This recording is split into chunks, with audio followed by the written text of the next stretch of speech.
I am Katie, or KB Does Piano, and this week we're going to be starting up in lesson book 3B, which is super exciting. So, the very first thing that we're going to be doing is just some review as usual when we started a new book. So just make sure you fill all of that out. Shouldn't be anything hard on it or anything. It's just reviewing everything we learned in the previous books. Just have me or your teacher correct that for you, and then you can go ahead and turn the page to our first lesson, which is the key of A minor.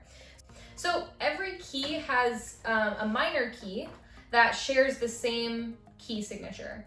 So that's what we call a relative minor. So that means that A minor is the relative minor for C major. And they'll both look the same, so no sharps or flats or anything, right? That's just the natural minor scale. And then there's a harmonic minor scale written at the bottom of page 6, which basically just takes your 7th step and raises it up a half step. So now it's just on a sharp. So yeah, you just got some more practice on A minor. I've recorded this for you so you guys can go check out how it's supposed to sound and everything.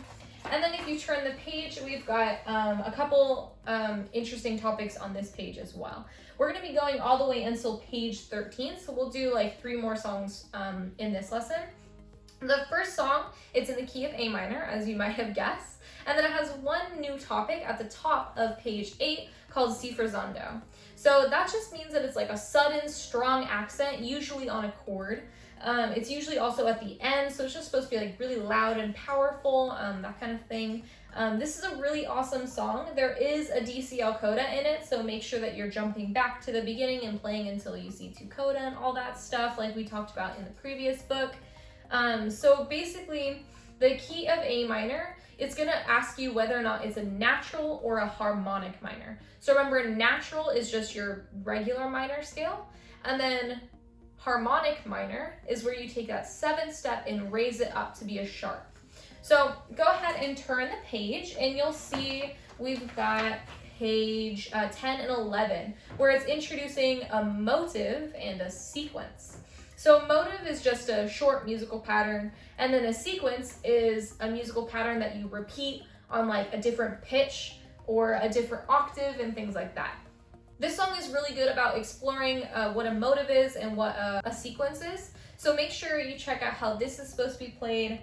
Again, it's going to take you a little bit to learn these songs, so maybe take like 1 or 2 weeks on each of them, just so you get really comfortable with the key of A minor. And then we've got one last song, which is called Snowfall, which is a really awesome song that is a bit complicated on your right hand, because what you're doing is you're like stepping down the piano only using your 1st and your 3rd finger.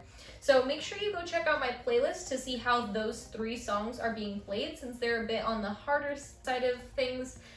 So just make sure you're fully comfortable with all of these songs before you move on to a new topic, because the songs only progress in difficulty in this book. So you want to really make sure that you're comfortable with everything before you start, moving into newer topics. But yeah, go check out my playlist to see how these guys are played, and I'll see you guys next time for our next lesson in lesson book 3B.